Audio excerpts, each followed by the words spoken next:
And I think we're back on the internet. Hello, Internet. All right. Hopefully people that are watching, people that are listening, hopefully listening this time. Let's hope so.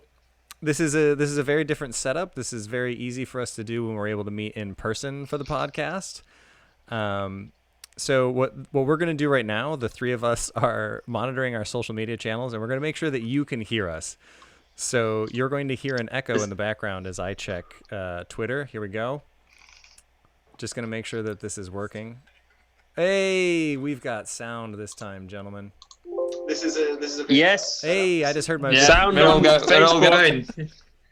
We're all over the place. All right. See, this is what We win. this is what the podcast is like every week. Really, it's just that this wait. bit gets nicely edited out. So The things that people It's giving us don't subtitles. On Facebook, it's giving us subtitles as we talk. See. Well, God, well, good luck keeping up with me. come on, be impressed. All right. So before we realized that we were talking to you without being able to talk to you, fine internet folks, we were talking about first touches, which first touches is something that we do for the podcast for our Patreon subscribers. And I'm going to say, because we already did this once and you guys stole some of my answers, I'm going to say you get to pick one partner for this. Also because we're pretty behind on the pod and we got to get going here. But you pick yours first, and then we'll pick the ones that you've not picked. That's all right. how we'll Well, do it. Matthew, for people that don't know, people that are just coming in, what is the first touch this week? Oh, first touches, by the way, is like, when you're out there warming up, the stadium music's playing. It's like in FIFA 19 now when they're out there in the bibs, and it's like I've just been listening to way too much Turkish Super League because I've resurrected Julian Green's career in the Turkish Super League. But anyway, what do we got for first touches this week, Matt? All right. So, as I explained in our previous attempt at this, everybody's been doing this kind of thing lately. Catching up with people from back home. I've managed to catch up with a few friends from back home, and having a few beverages over the internet and attempting a pub quiz all over Zoom. So it's become. I know other people are trying this as well. Zoom pub quizzes. So my topic for today's first touches is: which players would you like to have in your Zoom pub quiz team?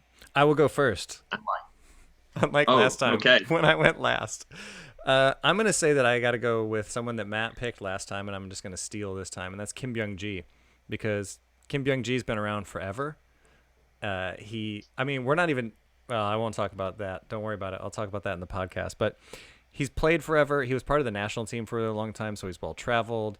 He's been around Korea for a long time. He's on the broadcasting side of things, so that's a whole other set of knowledge that he's going to be bringing in. And you have to have some gusto to rock a mullet for like 30 years. So I think he's got the confidence to get us through the quiz.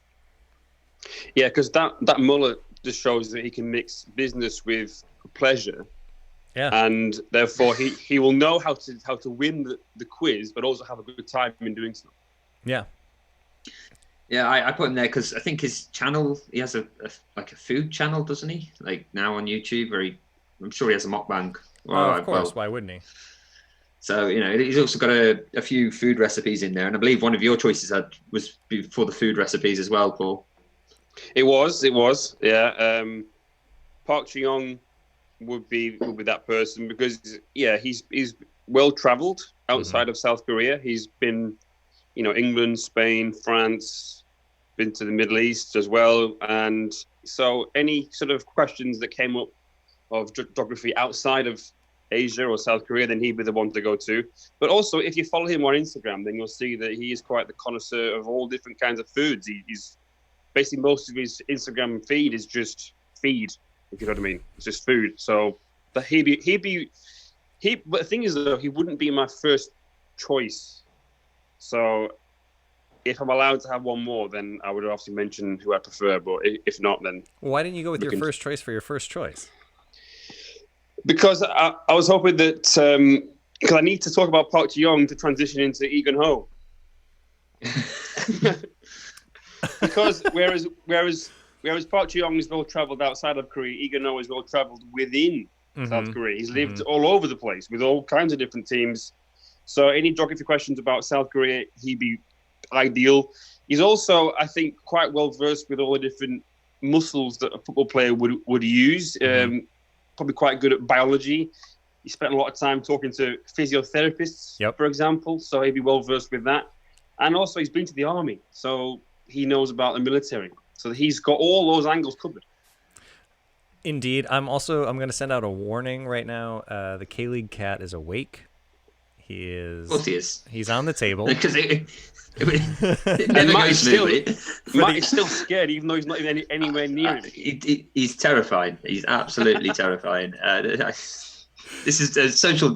We're only doing this because I actually don't want to see him in person. That's the real reason. We were planning this even before the global pandemic that is COVID-19, just so Matt could stay away from the cat. Matt, did we get your answer on this? Everything's blending together. I said Kim Byung-ji because of his history in the league. He'd be quite good at some football questions, I think, if you got that. But moving on, I'd gone for 3 goalkeepers. So I had Kim Byung-ji. Okay. We were going to be the safe pair of hands. We were going to be our team name. I don't know. We were still working on that. No, the golden hands. gloves. The super hands. That's what we'd call the team. And this quiz is just, there's Lego in it. Word Lego. Word Lego. I'd have for all the younger stuff that I wouldn't be able to answer, like music and that. I'd have Song Bom Kun because I know he's a big hip hop and EDM fan from. No, you don't need to know why I researched that. I was researching it for someone else who might be listening, might be watching. Hey, if you are. But yeah, he was renowned. He featured in a magazine about the music he likes. So there we go. He's on the team for all the music I don't know. And I've got Kwanson Tay because he's good with his head. And, I was also going to say, like, Kwanson Tay's quite good at guessing which way to go as well. You get 50-50 question, you'll probably get the right way. So there's the Golden Gloves or the Super Hands is my team. Yeah. All right, I'll fill in the blanks there and just say that the person that might be watching for Bins, we'll just say that Bins is a single man these days. So we'll just leave it at that. Well, there you go. I don't know. You think I'd be? I thought you had a Lady K-League fan. Anyway, to the actual podcast now. Cat's awake. All right. So for the folks watching us live here, that's just a little warm up that we post on Patreon. So if you want those ridiculousness every week, or if you'd like to suggest some topics, or if you'd like to see my cat bite my hand, which is just seconds away from happening, he's awake. He's here anyway. That's all over on Patreon. But gentlemen, are we ready for the podcast? Yes, I think I am. I think after an hour of technical difficulties, I think we're ready. You're gonna have to just imagine the intro in your head. All right, here we go. Just shout Kim Jin-soo, please. Perfect. Okay, here we go. Hello, 안녕하세요. Ryan Walters in the K-League United bunker. In the quarantine edition, I am joined by Matthew Binns. Hello. And Paul Neat.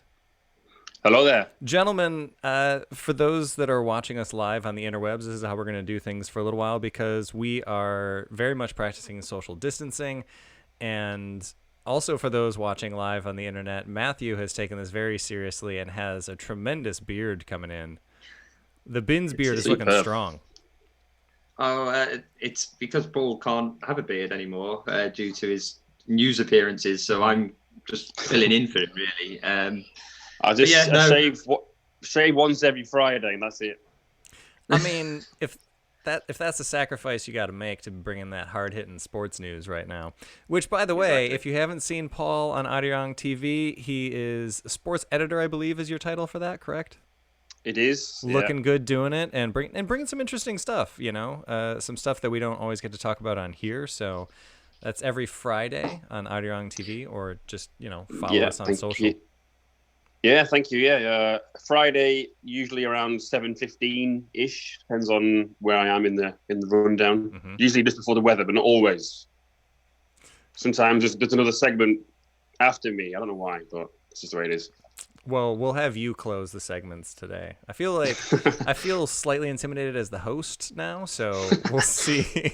We'll see how it goes. But other than that, personal things aside, gentlemen. Well, not personal things aside. We are here talking about something personal because what was supposed to be an in-person party while FC Seoul played Sangju Sangwoo and we celebrated 5 years of K-League United being a thing. Instead, we were all at home individually playing FIFA or something else last weekend as K-League United celebrated its 5th anniversary.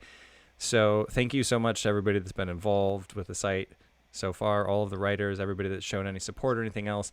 It's been tremendous, and 5 years is kind of hard to believe. It's a bit of a bummer that we're celebrating the way that we are, but we're going to celebrate anyway. And to do so today, we are going to pick our best 11 from our time covering the league. And I'm really curious. We haven't showed each other our lists at all. So these are only going to be players from the last 5 years. So the players that we've seen play live in the league. And we only have 2 rules. And I think we could all unanimously agree on these. Matt wrote these rules, but I think we all unanimously agree here. It has to be played a full 12 months in the league to qualify, so nobody was here for any shorter time than that. And we're using a 4-4-2. Yeah, well, Mike Bassett style. Simple. Yeah, because like no nonsense.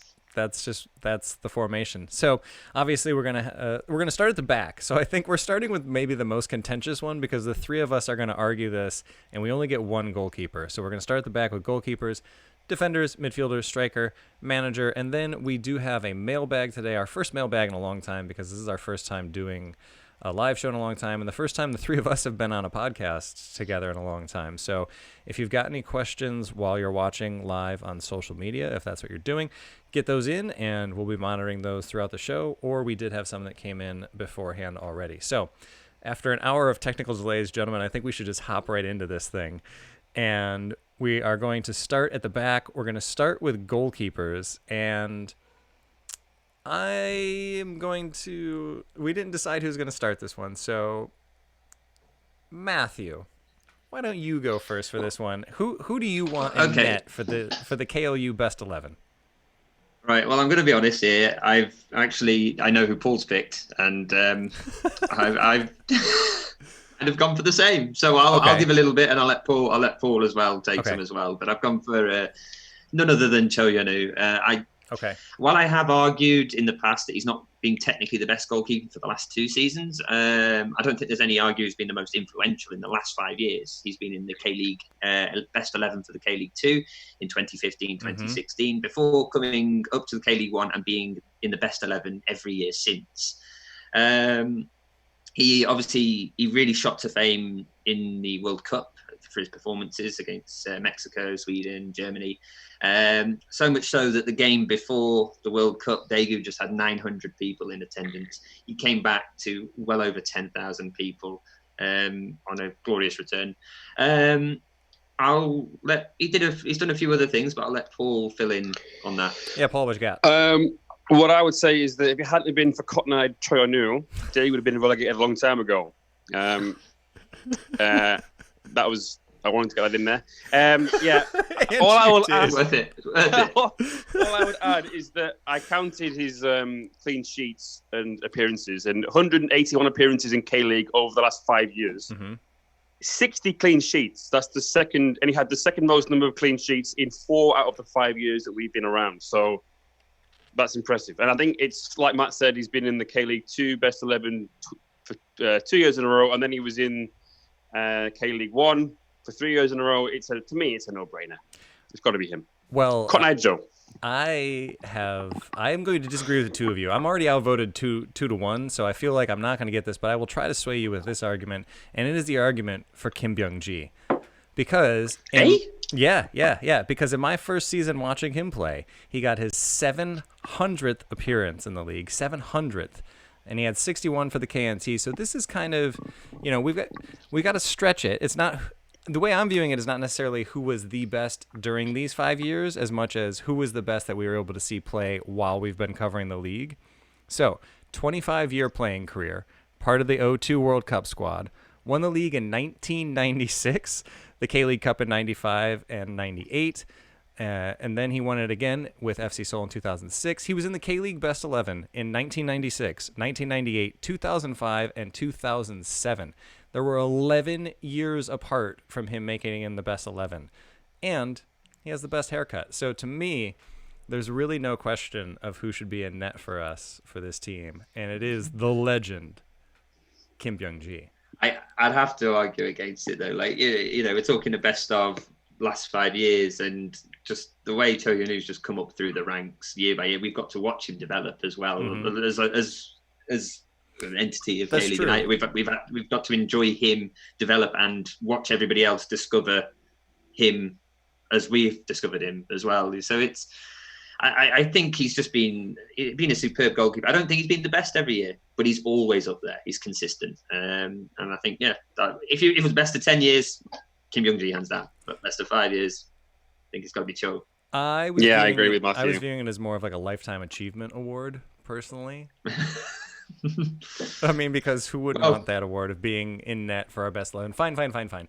I'll give you Cho Hyun-woo. All right, so let's move up the field, and here things are going to be a little bit more interesting because we're going to start on the outsides. We're going to start with Paul and my positions from the playing days. If we actually had a KLU 11, then you and I would be on opposite sides of the defense, left back and right back. So that's where we're going to start with this one, because we're going to start on the outside with left back, and then we're going to move to right back, and then we're going to pick our center back pairing. So we started with Matthew last time. So this time, Paul, we're going to start with you, and now that we've got a few to get through here, so you have about 30 seconds. I'm not going to count in my head, but we're going to each take about 30 seconds here. We're going to make our pick for left back, starting with Paul, then Matt, then I'll go. All right, my pick for left back is Hong Chol of Suwon Blue Wings, and of course he had a spell with Sangju during the last 5 years as well. In the last 5 years only, 131 appearances, 2 goals, not that many, but 23 assists from left back. It's pretty impressive. And he's been in the best 11 for 3 out of the 5 years that we've been around. So to me, Hong Chol, in terms of longevity and consistency, he's definitely my pick for the left back in this KLU 5-year 11. All right, Matthew, who you got? Well, you may have heard him on the introduction, and that would be Kim Jin-soo. Signing him was a real coup. He signed from Hoffenheim at the end of ahead of the 2017 season. With his career in Europe seemingly faltering as his appearance was becoming less and less, he made the correct decision to return to his hometown of Jeonju and play in the K-League to remind everyone of his talents. He was the scorer. He opened the scoring for that season and then followed up with a delightful effort against FC Seoul if needed any further convincing. But that goal he got against Ulsan as well in the penultimate game of last year was worth being reminded of. He's still been plagued by injury a little bit. He did miss out on the World Cup again through a serious injury in 2018. But in the years he has been active in 2017 and 2019, he's certainly been one of the more known characters in the league, I'd say. Yeah. I say the highlight of his career, though, was meeting you at the 2018 awards. I forgot that. I just saw him leaving the bathroom, and I went into stadium mode and decided to shout "Jinsuya" at him, which for the non-Korean speakers is a very, very informal way. But I see him like my friend, I see him, and that's how he sees you. And plus, you are his sonba anyway, so you're all very true. You can call him that. Very true. It's fine. I actually agreed with Matthew on this one. For me, Kim Jin-soo is the left back of choice here. He has 343 interceptions in his time with Jeonbuk, which is just a few years, wins over 60% of his defensive and aerial duels, and he has a 78% accuracy on his passes. He's everything you want in a left back. He's able to bomb up and down that wing pretty well. His crosses could be better, but that's the modern fullback. I'm much more of a fan of somebody that can get the job done defensively, and he does do both. But I think, for me, he is the first choice left back. So, plus shouting Hong Chol doesn't have the same ring to it as our podcast intro. So that's true. Well, we just need him to score a wonder goal, and then we'll get that. All right, so let's move on to right back, and I think I'm just looking at the way that the windows are lined up here. So I'll start this one, then we'll go to Paul, then we'll go to Matt. All right, so I'll start with right back here. Oh, and I didn't even do this on purpose, but it lined up beautifully. It's got to be Chae-ho Jin, gentlemen, because he wins over 60% of his defensive duels to this day at age 36. That is still his statistic. He was a K-League champion in 2007, 2010, 2012. Again, I've been looking at it as far as like who's still around while we're covering the league. All right. He did also win the FA Cup with Pohang. He won the AFC Champions League with Pohang. He was the FA Cup MVP in 2008. He's been in the best 11 in 08, 09, and 2010. And the man is still getting it done at age 36. He clearly doesn't skip leg day. He just has tree trunks for legs that he just bombs up and down that wing. Can get in a good cross every now and again, usually scores a couple of goals a year, chips in that way. Is just a no-nonsense defender. To me, I love watching him play. I'm not even going to pretend like I don't have a bias here. I do, but to me, I think he's the right back of choice. But Paul, who do you have? But what's he done since 2015 though? Stolen my heart, Paul. All right, okay. Mine is. I know what Matthew's going to say, I think, so I've picked somebody different. I've gone for Goyohan. Now, Goyohan obviously has played a bit further forward in recent years, but really he's a right wing back. He's a right back. And since 2015, he's made 154 appearances, scored 17 goals, and has 22 assists. He's won a K-League title and an FA Cup during that time. And I just think in terms of longevity, consistency. He's also been a captain of the team for the past 2 years. Mm-hmm. You know exactly what you're going to get with Goyohan, and he's versatile. So if you do get an injury somewhere else or up around the field, you can change things around. You can fill in here and there. I think Goyohan is actually a crime that he has never been in a K-League best 11 ever. Yeah, that's pretty ridiculous. Considering how much of a decorated career that he's had, and I think will still go on to have. I think he's only 31, 32. So, yeah, I think Goyohan is a good shout, but it's a bit left field for a right back, if that makes sense, because I know what Matt's going to say. Matt, who you got? Yeah, you know who I've got. I do. Young. It's not all John Book. I swear it's not all going to be John Book. I promise. But Lee he's also had stellar turns at Ulsan and Sangju, particularly Sangju during the last 5 years. Ulsan, it was just before, it was about 6 years ago when he was at Ulsan, but he did come back for a couple of games. He's been improving enough to force his way back into the international setup. So in the last 5 years, he'd kind of fallen out of favour. Many people criticised him, but he's now still the go-to right back. Kim Min-hwan, obviously at Busan, is coming up on his tail, and we expect him to take over in the long term. But Lee Young is still there, and you know, in 2018, his showings, his crosses, it wasn't just his attacking play, it was also his defensive play as well. It earned him an MVP nomination, which is quite a feat for a defender, I find. It usually tends to be the attackers or the ones who score goals. Yep. And he still remains one of the best crossers of the ball in the league. And I've just put fantastic hair as well. So, wait, if that's a category, are we sure we want? Okay. Well, Choi Yun-woo's got really good hair too. Reconsider Kim Jong-ji, yeah. Choi Yun-woo's got good hair too. Yeah. He's the K-League's Clark Kent. Yeah, Lee Young does have an amazing head of hair. So all three of us have different ones here, and I guess the way that I would kind of rule this, if we're ruling things, is that Paul, I have Goyohan in a different position. I have him here as my right winger, or just like the right mid, because we're playing a 4-4-2, and we haven't talked tactics yet. That's for next week's pod. We'll go into that towards the end of what we're going to talk about next week. But anyway, I guess if you fancy versing my right midfielder, then go ahead, leave Goyohan up for right midfield. But maybe if you want to try and get him in the team, you could team up on me here. I'm gonna get him in the team. I'm gonna say that he goes at right back because I love the way Goyohan plays, and he is amazingly versatile. I mean, he was a striker one season for Seoul because they were like, we don't have anybody else, go do the thing, and he made that transition. He did a tremendous job up there. But I mean, he's much better utilized on the right wing, and yeah, if we're going to have somebody maybe kind of moving forward there, I think we put Goyohan at right back.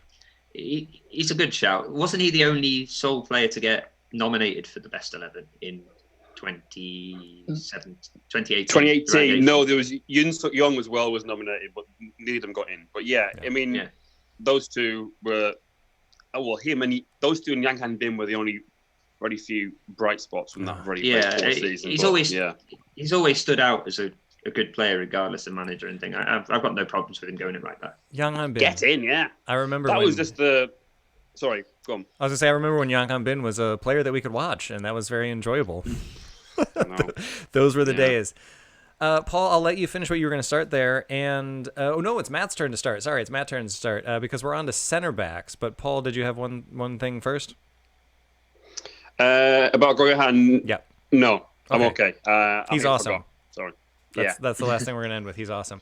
Matt, we're starting with you for this one. I think the order's all mixed up in my head, but you're going to start with center backs. Who's one of the two center backs that you have? It's not all John Book, I swear, but this one is just too. I might have the same too one. Good not to include. Yeah, Kim Min Jae. Yep. Granted, he's only played 2 seasons during the last 5 years before he got a big money move to China. But what a player! Like, despite being nicknamed Monster because of his sheer mass, he was more than just a sturdy centre back. He could read the play well, and he had a bit of pace about him. In that. He was handed a full debut at the start of 2017, despite being a rookie, and he. Notification there. Never missed a minute when he was fit and eligible to play. Before giving him that start, Choi Kang-hee said that he was the most natural talent he had seen since EJ Sung, and I think he got it spot on.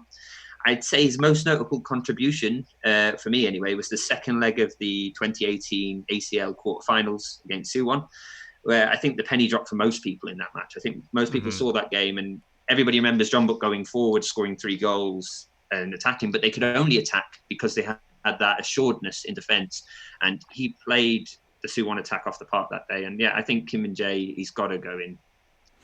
Yeah, I agree. I think he has to be in there. Yeah, he was one of the two that I'd written down as well. And one thing that I will add, that he left K-League when he was 22, so he will always therefore be eligible for under 22 rule, like the Peter Pan rule. You know what I mean? Yeah. Yeah. So we got under 22 sorted for this. Even in 5 years' time, when we do the 10-year anniversary, he'll still be 22 years old Kim Min Jae. That's how math works. Exactly. And he likes wearing green as well. So yeah, there you go. It works that way. Yeah. So I think we're all agreed that he's definitely one of the center backs, and I think we'll probably agree on who I have here, and that is FC Seoul's Osmar. He won the league in 2016. He won the FA Cup the year before that. Nearly 200 appearances for FC Seoul. He averages about 7 interceptions per match. Led the league in interceptions in 2017. Amazingly accurate with his passes, 86% passing accuracy, and wins about 70% of his defensive duels. He was the captain of the team in 2015. Wrongfully had it taken away, in my opinion. I think he's a tremendous leader, great locker room presence. Just to me, he was the first name I wrote down for center back, and then Kim Min Jae was the second one. So to me, it's a no-brainer to have Osmar back there. Yeah, both names that I wrote down, and I've only written 2. I didn't even have any backups like I have for some of the other areas of the pitch. Both to Kim and Jae, both to Osmar. What I will say is that we do have 2 ball-playing centre-halves here, so we're going to have to be like a team that on the front foot and playing out from the back, otherwise it's not going to work. Yeah, definitely. Which leads into what we're going to be putting in the midfielders, which we will talk about right after we take a quick break. Okay. And then this is where for folks listening, music normally. Yeah, for folks watching live, that's wait a minute. I've got it. Okay. What was it? Ulji Luis is your neighborhood. I've forgotten how the advert goes. I've forgotten. Our usual ad there. I think you're going to go with the RGB one. What is it? Your neighborhood British bar and cafe with a host of British favourites such as ale. Beef stew. we do listen to this podcast. Well, the thing is, we don't listen to the ads every single week. We put them in there, but we don't necessarily do them every single week. Well, I listen to the podcast back, but I don't know. Can I just say, we've got a comment in on Facebook. It's about Osmar. Im Song Min says that it's tragic Osmar didn't get the respect from Seoul's staff, which he deserves. So I think kind of what you said there, Ryan, about him not being the captain after 2016 under Hwang Sun-hong. He was obviously there was somebody else picked as captain, but also they let him go, which was just the most bizarre decision ever. So they let him go to J-League for a bit. I agree. Yeah, definitely agree there.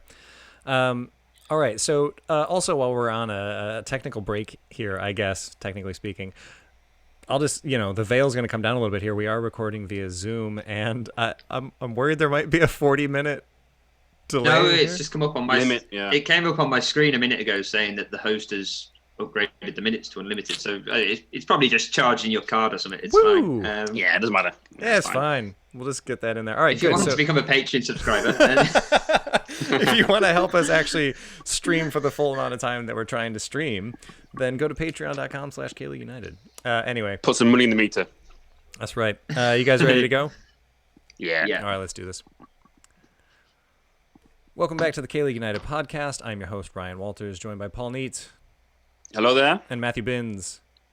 Hello. Oh, the delay when we're not in person is no fun. It makes it no fun. Gonna have to take that out in editing. Anyway, what we were doing today, for those of you listening to the podcast or those of you joining us live on social media today, we are putting together our best 11 from our 5 years covering K-League as K-League United. We celebrated our 5-year anniversary in quarantine, in self-isolation, along with the rest of the world. And on that note, I hope everybody is safe, happy, and healthy. Especially that last one. Hopefully you are at least healthy. It's a bit tough to be truly happy right now, being locked in all the time, but hopefully everybody's making their way through this, and yeah, we're with you, and hopefully soon we'll have some live football to talk about. But in the meantime, get those FIFA games going, get Pez up and running, get some Football Manager, do what you got to do, but we're happy to have you here along with us. So on that note, we're going to move on to the midfielders of our team. I really should have been writing down who we had so far. We have Cho Yeon-woo and net. I got it. Okay, we've got Cho Yeon-woo and net. Our left back of choice is Kim Jin-soo. Mm-hmm. Center back pairing of Osmar and Kim Min-jae. And then at right back, we have Go Yo-han. Nice. Yeah. Okay, so I did remember things. All right, we're moving into the midfield here. And Paul, I believe it is your turn to start this one. So once again, we're going to have about 30 seconds-ish to make our case for players. We're going to start on the outsides once again and then move our way into the middle. So we're going to start with the left wing, and this was not an easy position to pick here. We've had some real talent out there. So Paul, I'm going to throw you under the bus first here. Who you got at the left wing? I have Yeom Ki-hoon of Seoul Blue Wings. That is a good now, choice. I know you might say that he has slowed down a little bit of late, that he's not been as influential in the past couple of seasons, but over the 5 years that we have been around and covering K-League, he's made 167 league appearances, 31 goals, and 50 assists. 50 assists. Pretty good. An average of 10 per year, which is pretty good. If someone gets 10 assists per year, you would say that's quite a good return. Now, Yeom Ki-hoon has played out wide for the most of his career, and he was the first name that I thought of as being someone who's been consistently very good for a long time. Mm-hmm. He's won most things, all right, albeit a long time before we started doing things here. Got an FA Cup under our watch. He has, yeah. In fact, he's got 2. Yeah. Yeah. So there you go. Yeom Ki-hoon is my pick for left wing. Okay, Matthew, who you got? Okay. Is it a Jumbook It's just going to player? be all Jumbook. Yeah.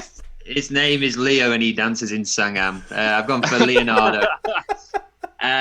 He only played in 2 of the last 5 seasons, but his 2016 campaign, his final one in career, saw him play with almost a point to prove. Mm-hmm. His performance in the AFC Champions League final is the first leg, anyways, probably one of the main reasons why he's in here. We've only had 1 Champions League on these shores in the last 5 years, and he turned that game on his head. His equaliser was fantastic from outside of the box, and then he calmly slotted a penalty away 10 minutes later. He was an absolute hero at John Book, the league leaders, and I think he really settled well in career, and he really enjoyed his time here. I do admit it's only 2 of the 5 years, so it's going to be a bit hard against Yeom Ki-hoon, but in terms of just consistency and quality, it just, for me, it was always Leonardo. Well, we may need to go to the internet for a vote on this one, because I almost put Leonardo because, yeah, he was just tremendous. But the player that I've got also split time a little bit and wasn't here for a whole long time. And, I mean, you could say there's a bit of a John bias here. Who is it? Oh, it's not John Bias then. Oh, okay. Sorry. I thought it was going to be somebody else. It's Mislav Orsic. Orsic, yeah. Because he started with Junham, and he was fantastic for Junham. And then he went over and he played with Ulsan for a little while. And, I mean, the man is just a beast. He had 25 goals, 8 assists, and that wasn't necessarily the strongest part of his game. He also was pretty accurate passing. And the thing that impressed me the most about him was how good he was moving forward while also being able to not be a liability defensively. And this is where I would kind of like Yum Ki-hoon is not really at that point right now where he's not necessarily a liability defensively, whereas Orsic could just tear defenses apart on his own, picked out a good pass, was amazing on set pieces, was just truly deadly on set pieces.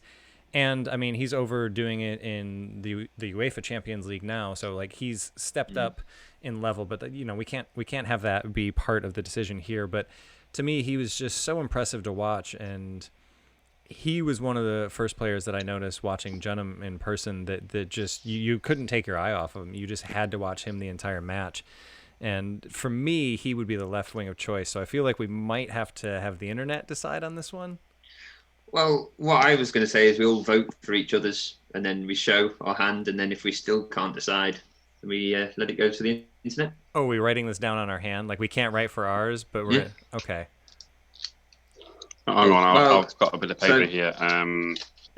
The choices are, again, if you're wanting to get your votes in the comments, we've got Leonardo from John Book, start with your own. from John Nam and Ulsan fame, and then some other one, Yong Ki-hun from Suwon Blue Wings.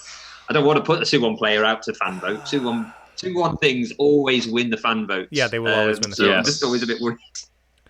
For That Rika. mascot was robbed. I don't know which way to go on this one. I don't know which way to go here. I've already written mine down. It may be tactical. I'm going. Okay, I'm going for it. You right? You ready? Okay, I'm just gonna have to say mine, so we'll do it in. I don't have anything to write it down with, so we'll just say it in. Or you guys can show your notes for those watching live. I'll show my notes. In 5, Ooh. 4, Eight. 3, 2, 1. Yum Ki-hoon. That didn't work, did it? We split. That didn't We all work. split. We all split. Okay, we'll come back to that at the end. So We'll come back to it at if the you're end. watching this, we'll count your votes. Just Yes. write who you prefer at left wing: Leonardo, Mislav Orsic, Yong Ki-hoon. Write their name in the comments. We'll tally them up, and we'll come back to it before the break. I mean, but we talked about it beforehand. Like we talked about it before we talked about left wing, and this is even leaving some players out. This is It's very difficult. This is still leaving a Yeah. lot of players off of the left wing. I almost put Lopez out there, but he can play left or right. So a little bit of a preview there. I thought you were going to say Unilock. That's what I thought you'd picked. When you said he split his time over two different teams, I thought that's who you're going to pick. And he would be another fantastic choice. Right. So, Paul, you started that one. So, Matthew, we're going to have you start the right wing, which oddly enough wasn't as competitive as the left wing. And I'll go ahead and excuse myself from this one because I had Go Johan, and I'm happy to see him in at right back. So that's who I had for the right wing. So this one's going to be just between you guys. So, Matthew, who do you have at the right wing? In my penultimate John Book player choice goes to the one and only Ricardo Lopez, just purely because he came to these shores 5 years ago, played for Jeju, had a fantastic season for Jeju, earned him a move to John Book, and has played 4 more seasons there. Apart from in 2017, where he spent 6 months on the sideline due to a ACL injury that he picked up in the ACL final of all places. He has always scored in double digits every season. He's always been high in the assist charts, and he is one of John Book's biggest threats. And having seen John Book play 2 games in Asia already this season, it is very clear how much he will be missed in this league. Yeah. Well, yeah. Right wing, Lopez is who I've got as well. I said this to you, Matthew, when we went down to the John Book Suwon game towards the end of last season.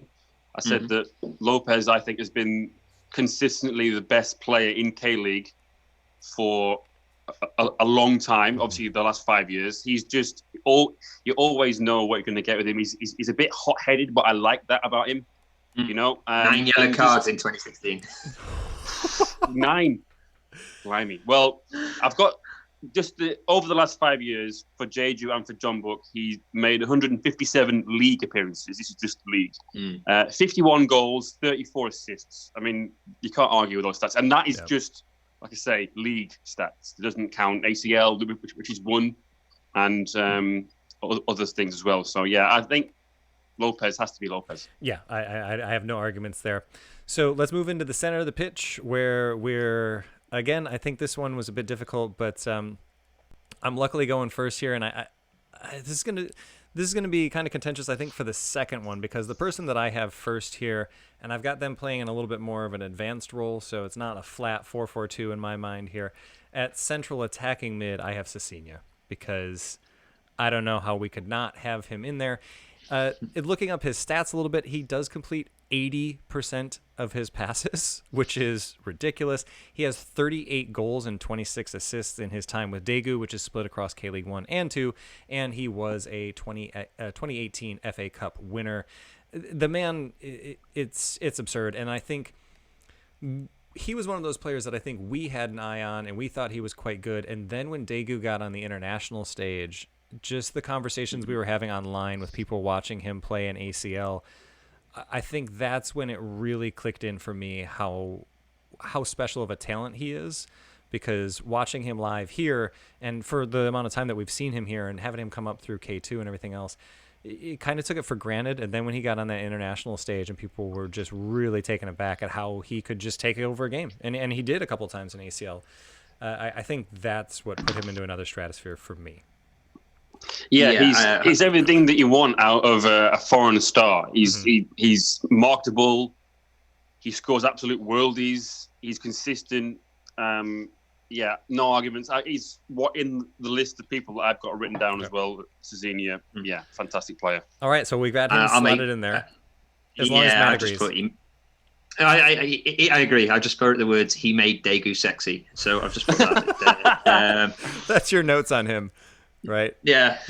K-League's David Silva. That's right. So Paul, we're over to you for the final midfield position before we get a vote on the left wing. Hopefully before we're done here today, or if nothing else, we'll put out a poll on Twitter and the Gram. I am going to say someone who will not get voted because you're going to outvote me, because it's a bit of a desperate plea for me to just mention someone who plays for Dejon or played for Dejon. I wouldn't know who it could be. Okay. He Convince me. Has, since 2015, when he made his debut for Dejon, he has played 106 times in the league, 16 goals, 13 assists, was the K-League 2 MVP, K-League 2 Best 11 for 2016 and 17. And he follows me on Instagram. What else is there? That was one of the criteria. Oddly enough, that was one of the criteria. It was, yeah. Nobody had a coffee with him. I had a coffee with him. Yeah. There's nobody in this list, who has been called the son of the town where he's from. I thought you were going to say there's nobody in this list that's had a coffee with you. There's a few. There's a few. I mean, we can be shaky about it and we can laugh about it, but I mean, he was quality when he was here. He was quality enough to earn a move over to Vancouver Whitecaps, where he's a truly beloved player. They're really hoping that he doesn't leave. He's worked his way into the full national team. I mean, I would have no problem with him being in there, but I'm gonna throw this over to Matthew and see who you have. Okay. Is it a Jumbo player? Right. Honestly, this is the last one. I'm going to shock you on the other one. I know who it is. I'm going to. I have a second. Could ignore him. I have a second midfielder that I could argue for as well. But who you got? Okay. Well, will come as no surprise that I've gone for EJ Sung. EJ Sung burst onto the scene the season before K-League United. So it's really 6 years ago. He came in 2014, and he picked up the Young Player of the Year award, and he also got military exemption in that year in the Asian Games. While covering this league, talk always surrounded him due to his exceptional potential. I think every transfer window we were always looking. There was always a rumor floating about EJ Sung is going to go to Europe. In 2016, he helped lead John Buck to the AFC Champions League title before winning K-League Player of the Year in 2017. He finally made his move to Germany in mid-2018, and he left with no ill will from the supporters. People were genuinely pleased for him that he got his move abroad, because it was very deserving. And I just think it was very fun to watch him develop over these last 5 years.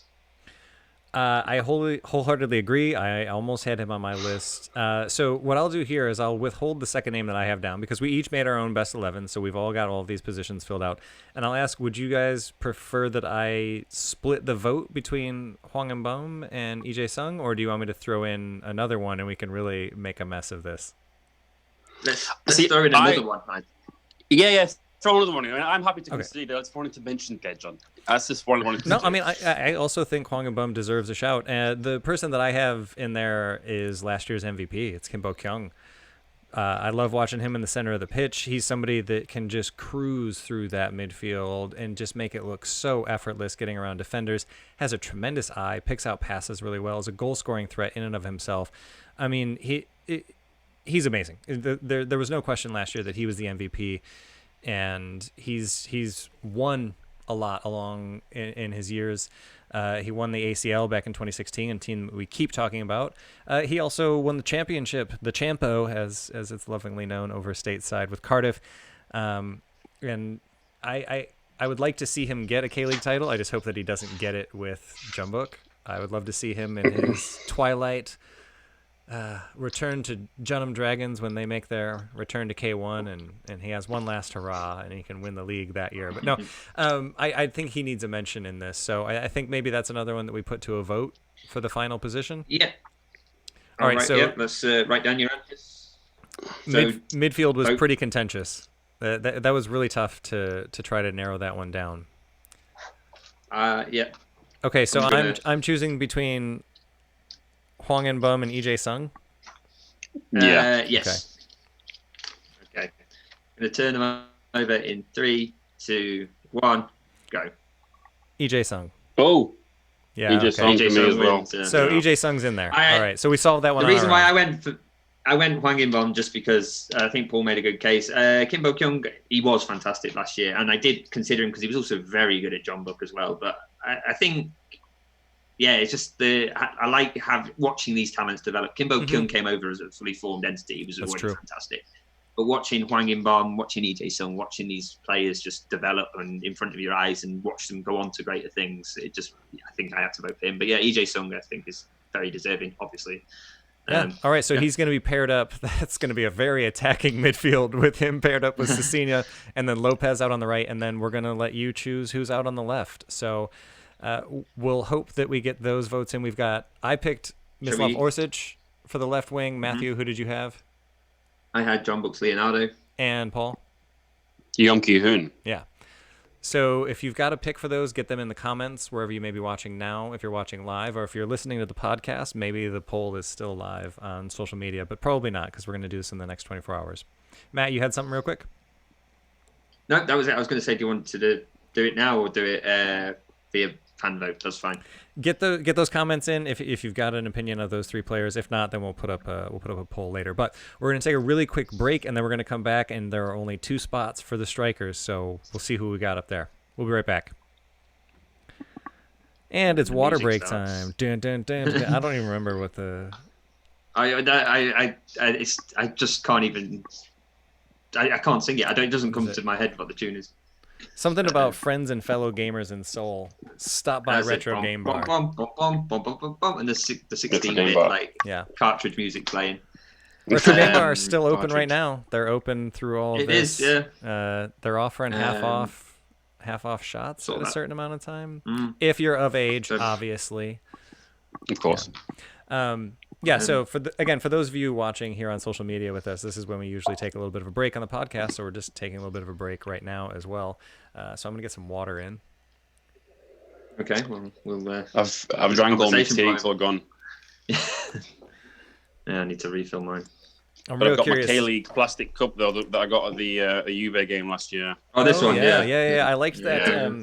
because there was the thing on Twitter recently of post 5 teams that you have seen in person and 1 that you haven't, and you posted Juventus, and I was like, oh man, I should have put that one because that's one of those ones I don't think a ton of people would have expected me to have seen, and if there were. Yeah. But then that all blew up, and I think everybody knows that Juventus was here last year, so Yeah. it'd be hard to get around that one. Mine was really easy. Everybody guessed mine really easily. Everybody guessed New York City FC, and I think only 2 or 3 people guessed other teams. But I thought I was too clever with it because I was like, I'll pick a team from the States that I haven't seen. But Ah. they came into existence Yeah. when I moved back to Korea, so I haven't had a chance to see them in person.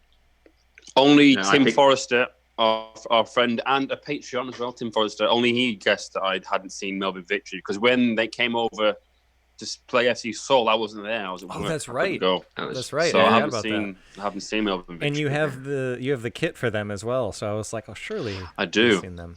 Yeah. Yeah, I do have a kit, yeah. I went for SIPG because I've always missed them every time they come here. I had to Yeah. double check I didn't go that time with you. That time you two went in That was just the us. bitter cold.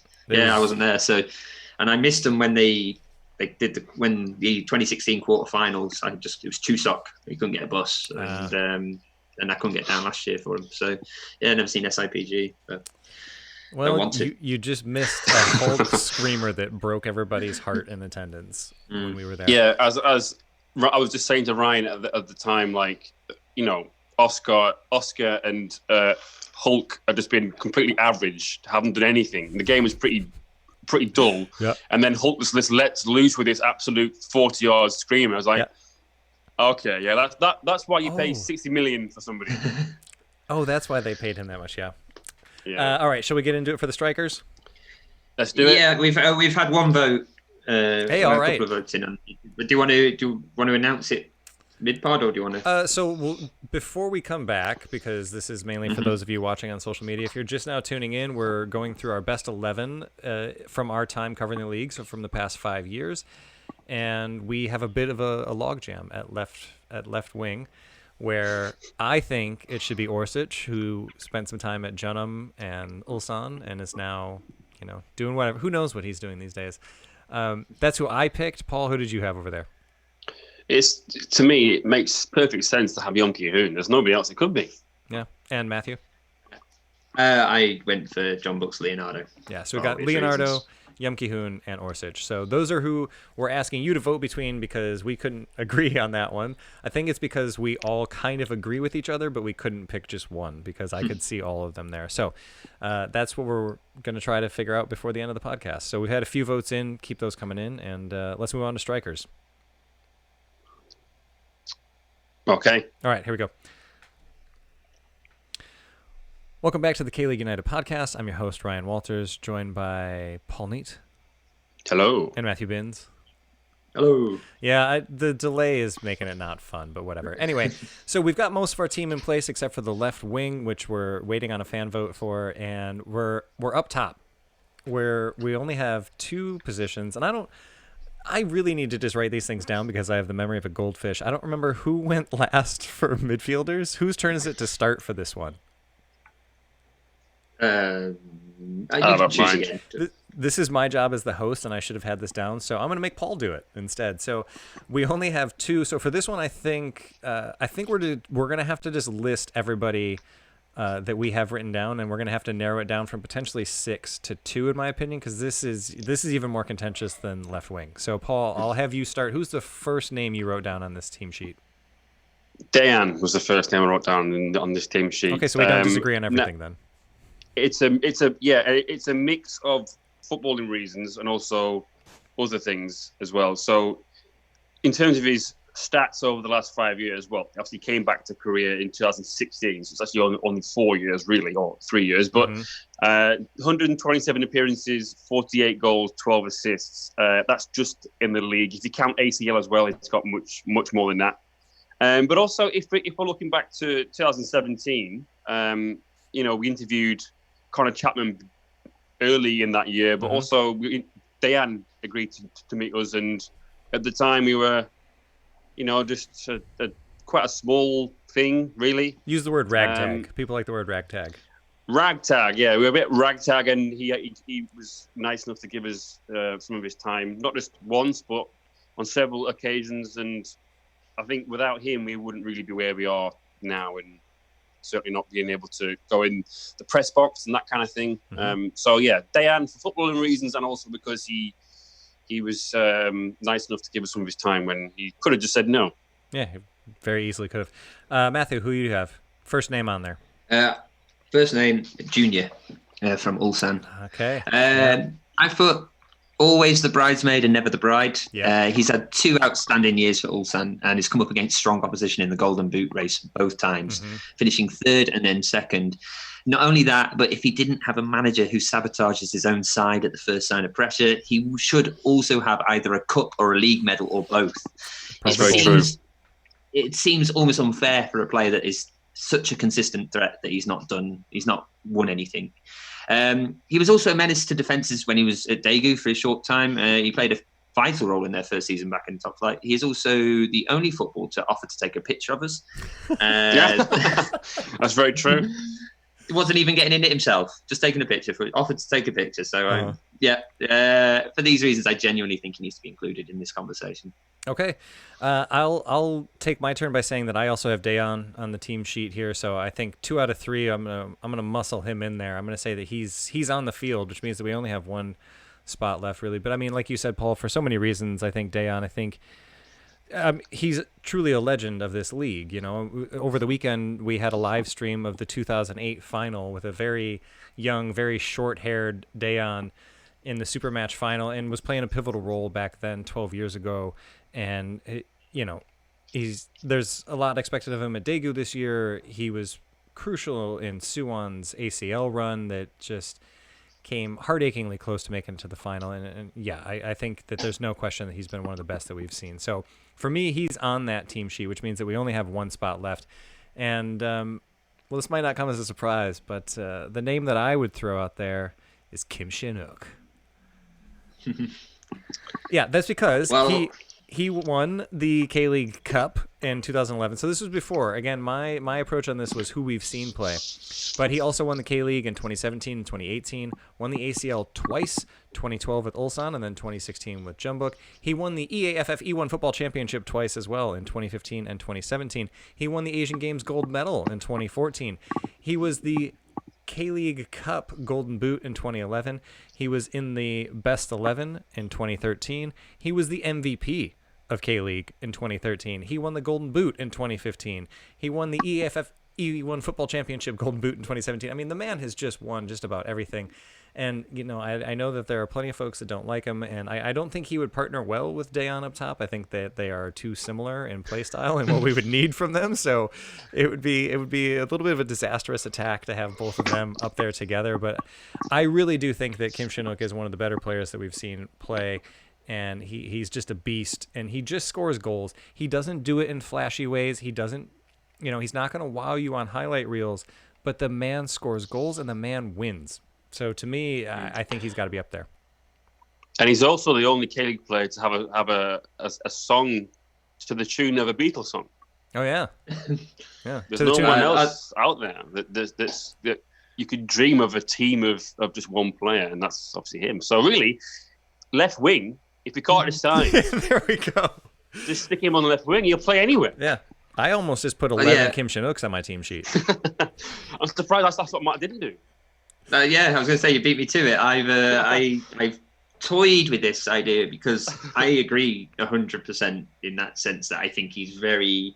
We joke about him a lot, but rightfully so. I think rightfully so, but at the same time, he gets the ball in the back of the net. He gets it done, and teams don't like playing against him. He is not my choice because I've already spoiled it by saying there's no more Jeonbuk players for me, and I didn't choose Kim Shin-wook. Didn't even choose Lee Dong-guk. I chose a very, very out. Well, you could tell I was at number 11 here, and I was running out of steam. I've chosen a very outside bet. Now, this is more. Not all of these picks are the best. Quote inverted. You're really selling this one, by the way. Yeah, this is a birthday episode, so I wanted to go for someone we've championed over the last 5 years, and we all say a very good player, but never delivers on this potential. And I feel no Korean striker embodies this more than Joo Min-kyu. Yeah, oh, man. Gonna let that settle. He's a player who signed from Goyang Zaikro to Seoul Eland ahead of Seoul Eland's debut season, coincidentally the same year as K-League United started. He got off to a flyer, nearly taking the Leopards up to the top flight with his 23 goals in 40 appearances.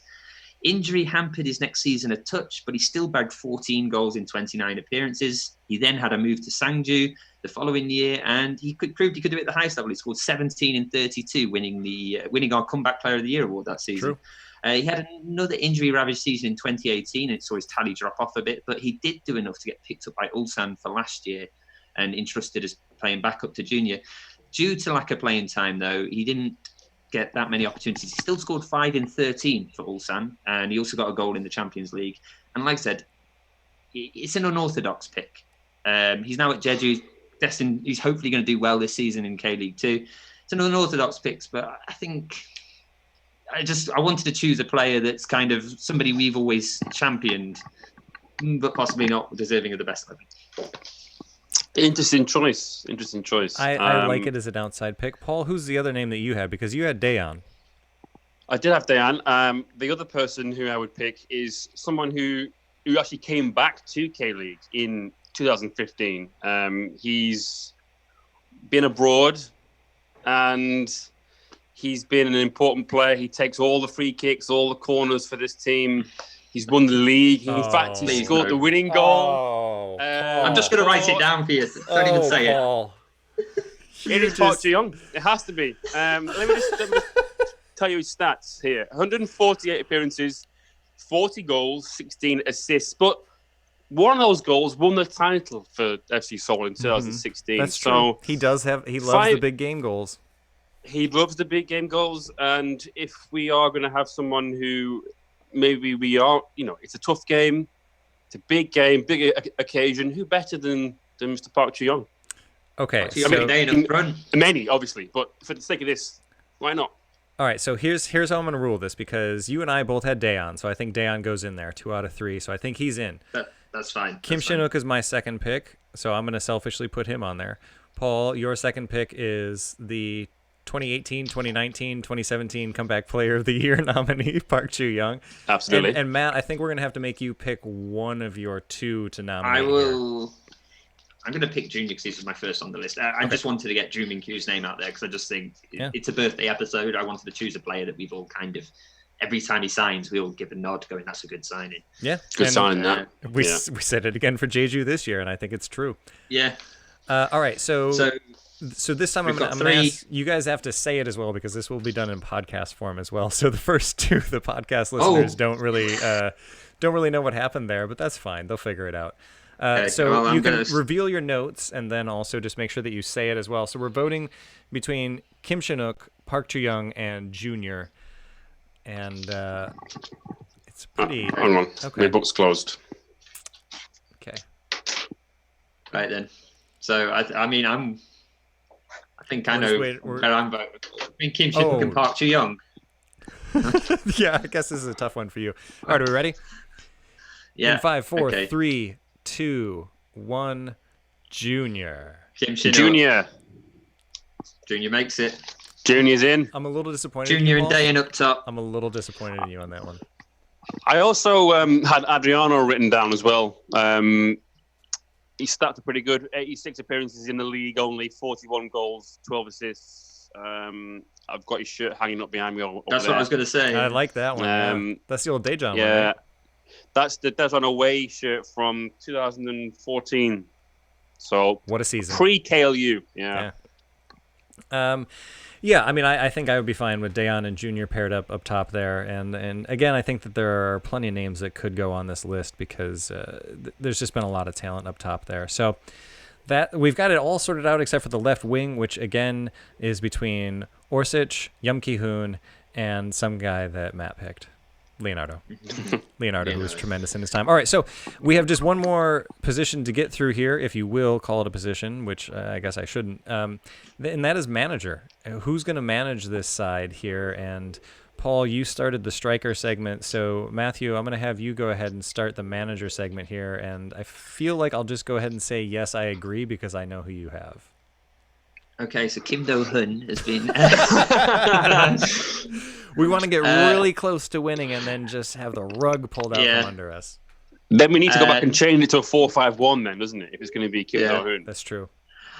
I've gone for Che Kang-hee. You sing his name to the tune of Take on Me by Aha, if you prefer.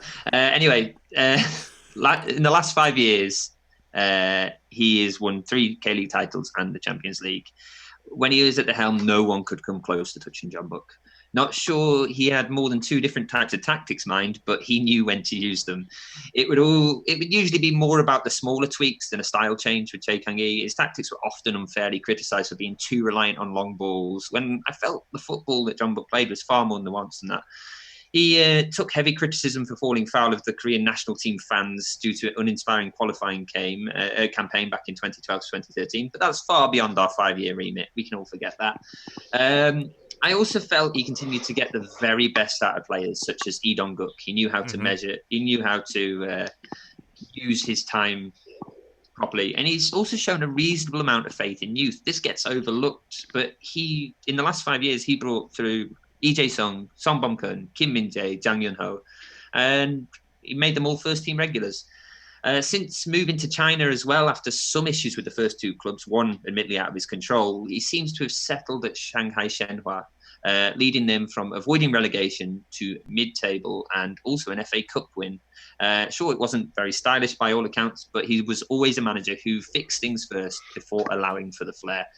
The fact that the league is more noticeably competitive by his absence is probably a testament to how strong the manager he is. Yeah. And the fact that he signed Kim Chin-wook not once but twice just shows that he does dream of a team with Kim Chin-wook. Yeah. He does, yeah. Che Kang-hee's also... You might not like this one. He's also who I had written down, and to just rattle this off from his Wikipedia page or wherever you're looking up stats. K-League 1, he won it in 2009, 2011, 2014, 15, 17, and 18. Won the FA Cup in 2005, the AFC Champions League in 2006 and 2016. He was the AFC, the entirety of Asia. He was the AFC Coach of the Year in 2016, and he was the K-League 1 Manager of the Year in 2009, 2011, 2014, 15, should have been 16, but wasn't, 17 and 18. I mean,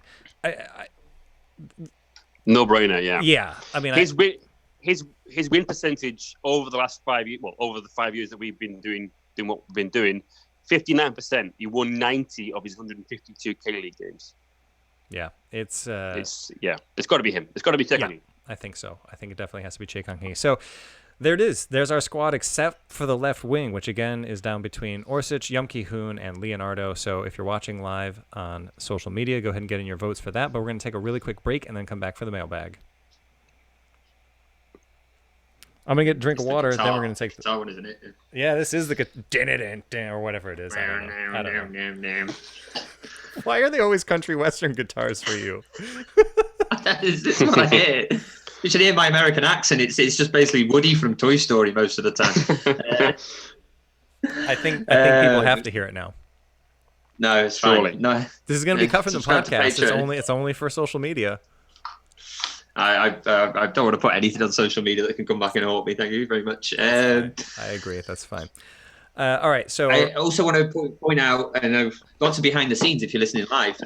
We did get also votes for players in on social before this pod as well. Some of them are those 3 players that we mentioned. So there is there are votes. Track record there. There were votes before, and there's been votes during the broadcast. So we could make a decision probably after the mailbag. All right. So you have the notes for the mailbag, so you keep a tally. Mm-hmm. Of what we've had come in on social and what we have during the mailbag, and then you can announce the left winger of this team. Yep. Or left mid, depending on how we play. Anyway, you guys ready? Yep. Yes. Welcome back to the K-League United podcast. I'm your host, Ryan Walters, joined by Paul Neat. Hello there. And leading us through the Ulji Luis mailbag is Matthew Binns. Hello. Our first mailbag in a very long time. So, Matthew, we decided to pick a best 11 from our time covering the league, and we had some players come in via the mailbag. So who do we have come in there? Okay, so these are just coming in through mailbag. We put it out on Instagram story for the last 24 hours. Just write in your favorite players. There was no limit to how many you wrote. So I'll just read out. I'm just going to read them all off in a list, and I'm keeping tabs. Make sure also that you are keeping a tally mark for our left wing, our left mid. I have a pen here. So SK1601 said Markau, Jonathan, EJ Sung, Cecina, and Yom Ki-hun. That's Yom Ki-hun. Noted. That's one vote down. Dooming has said Stefan Magosa. Very good shout. Yes. I considered him as well when I was picking my players. Moyong 2 said Cecina, Lopez, and Saric. So nobody there, but we've chosen 2 of those players. Saric also a good shout. Tong Tong MG said Hong Chul. Yep. Got outvoted. Lisa Sosa said Junior Negrao. But I think she's got personal interest there.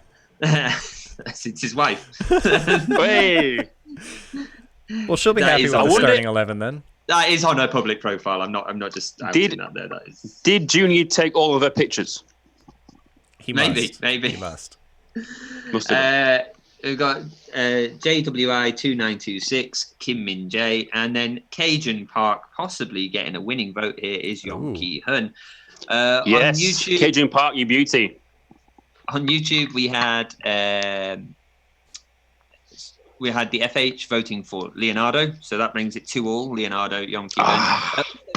Jun is messaging saying that's a dope looking kit, Ryan. So you've got a bit of praise there for your wardrobe. This old thing. For those listening to the podcast, I'm wearing last year's black Jun'em Dragons kit, which is the sexiest thing I've ever seen that team do. This kit, I love it so much. It's got dragon scales on it and everything. They should just wear this every day, all the time. I love it. I love it. I love it. So thank you. And I believe Paul is monitoring Facebook. I am. There's not been any votes on Facebook, I don't think. Everybody agrees. No, seriously, there's not. There's just Mark, our own Mark over in Canada, just says hello. Oh. Just come to say hi. It's almost 5 p.m. here. Okay. And yeah, there's not been any. It's been people watching, but watching quietly, it seems. Not choosing to vote there. So I've been outvoted. So I don't. Orshich is not in there. Do you want to leave it to fan vote then? We'll put it out there. A two-way vote. We'll announce it on the next podcast, or we'll announce it in this week. We'll put our best 11 out this week, and it's between Leonardo of John Book fame and Yong Ki Hun. I know. You do realize if you put it up for public vote, then Suwon Blue Wings player will win this. Just say it all the time and just do it now. Just announce it now. Announce Yong Ki Hun. The people that remember Leonardo get to vote for him. We'll put that up on social media. So if you're watching this live, we'll have that up Monday to Tuesday. If you're listening to the podcast, then you already know the best 11. We'll already posted it on social. So it's I'm fine with either of those guys being in there. So I can't pretend to be too upset about it. Anything else in the mailbag there, Matthew? Yes, there was. So I also asked not just for your favourite players, but also your favourite memories of the last 5 years. We've had a couple in. Aaron Smith via Twitter said his first K-League match last April sold to Gyeongnam Won, and he's included some pictures there, so thank you for them. Kevin via Twitter has said his first K-League game in person, again, was wonderful memories, good football, outstanding atmosphere. He didn't say which game, but... no, it does. Suwon. Oh, Suwon, was it? I apologise. Supermatch, May the 5th, 2019, and Ryan and I were there, and that was when Park Ji-young scored that last-minute penalty. It was a good game, though, wasn't it? It was a good game. I swear you just have Park Ji-young stats like just printed out next to your computer at all times. Yeah, that's why the camera's angled this way, so you can't see the massive cardboard cutout of him over here with like all his stats in every season. The red yarn running to like the key games here and there, like 2016 winner, sealed the win against Busan, all those things. Yeah. And we have one in from Scott Whitelock, and it's his favourite moment. And he says it was Jonathan's overhead kick from near the corner flag. I'll never stop talking about it. And I'm sure that you remember that one well, Ryan. I don't know what you're talking about. I don't even... Jonathan, who? Who could they have been playing that? They were playing the Jun'em Dragons in a match that they just stomped them. And that was a very surreal moment. And you don't have to cheer for his team. You don't have to support his team to just stand up, tip the cap, and just say, okay, like, well done. And it was tremendous. But I actually like that one. So before we get out of here with the mailbag, what would you guys say is your favorite memory from our time covering the league? Paul, I'll start with you on this one. I don't know. I mean, I suppose in terms of what we do and us making that next step up to being able to be in the press box and that kind of thing. I suppose the first time that we did that, it was a super match. It wasn't the best super match, but to me, it didn't matter because I just enjoyed the occasion of being there. And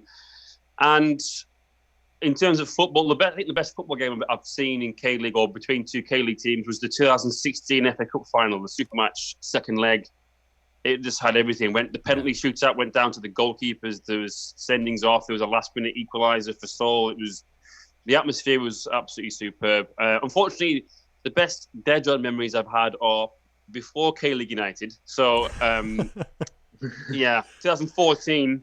So I can't really include those. But yeah, I think super match 2016 FA Cup final second leg. It was as good as it gets, I think. All right, Matthew. As K-League United, I'd probably say when we interviewed Dayan and Osmar in very short succession in the summer, both of them fantastic players, fantastic people as well, off the camera, off the microphone. And although Dayan kicked me at an alarming amount of times, I just want to bring that back up now after Friday. He kept kicking me, and I swear it is the John Book connection. But yeah, did the referee see them? No, exactly. VAR wasn't in play back then, and I'd say my favourite match is obviously going to be the ACL Champions League. My favourite John Book memory, ACL Champions League final. It's just an incredible atmosphere, incredible goal to equalise from Leonardo, and it was just there were so many of us there. So many people came down to watch that game. I mean, I would just want to add, like, my favourite match is actually one that John Book lost. Favourite match objectively, and that was the one I kind of touched on earlier, and that was the Champions League quarterfinals. That match, those two fixtures with Suwon, that was an incredible duel. I implore anybody who wants to watch some old K-League highlights and wants to find how good this league can be, watch both those legs. That was, as from an objective point of view, the best match, but my personal one, Champions League final. Yeah, I think that I have to throw that in mine as well, just because that, like you say, that was just something else, seeing that happen, and just what that meant for K-League to see that at an international level.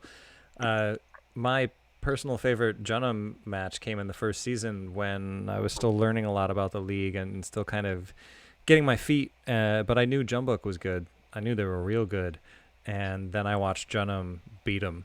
And it was very unexpected in 2015, and that whole season with Jeonnam was just tremendous. They were nearly unstoppable up top. They were all the way up to third place in the league. It looked like Champions League might be making its way to Gwangyang of all places.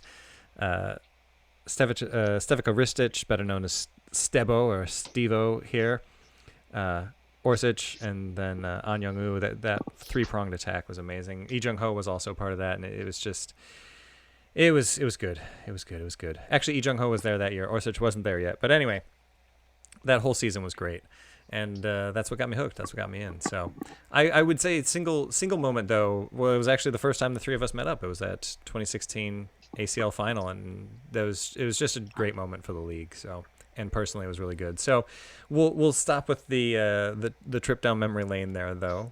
But we would love to hear from you folks, obviously, if you have any other memories, moments, anything from the past couple of years, or anything that you might want to see restreamed, because we do have some classic matches from K-League history that are going to be airing every weekend. They're going to be on YouTube. They are going to be on Twitter. We'll have them out and about on social media. So if there's one that you want to see from the past 5 years, from before that, just let us know, and we'll do our best to get that match out there. Unfortunately, we can't do Champions League because we don't have the rights to those.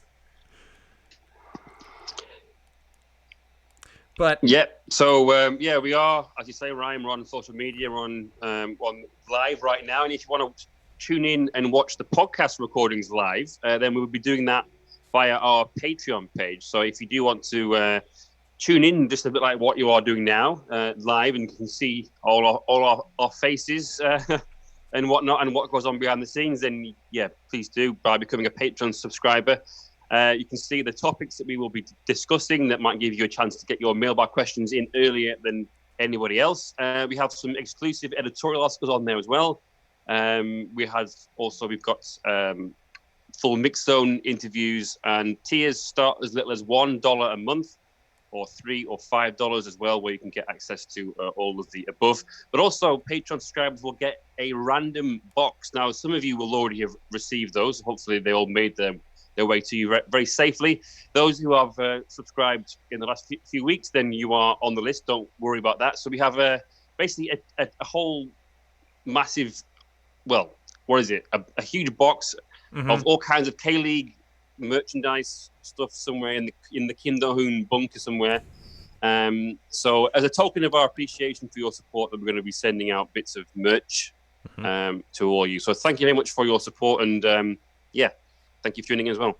Yeah, well, hopefully we'll see some more faces there, because as Paul said, we'll be doing this exclusively on Patreon eventually. This month we're as part of the quarantine to just kind of hopefully bring a little bit of cheer, just to talk about K-League with you folks for a little bit. We're going to be doing this over our social media channels for this month, but eventually this will move to being Patreon only. So if you want to get involved there, you can, or if you'd like to listen to us live in audio format, you can do so every Thursday on Football Nation Radio.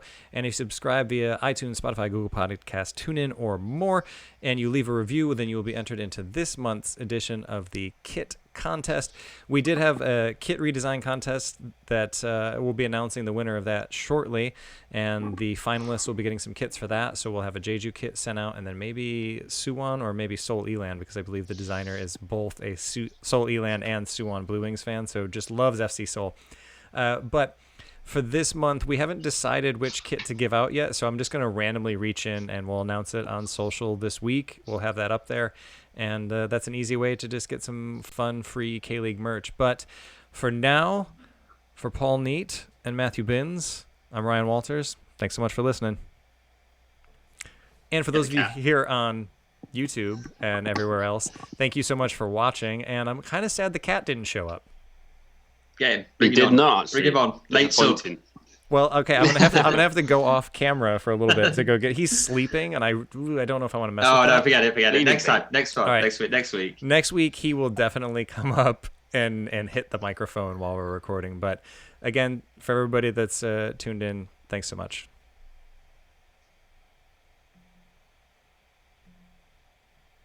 And we're staying on.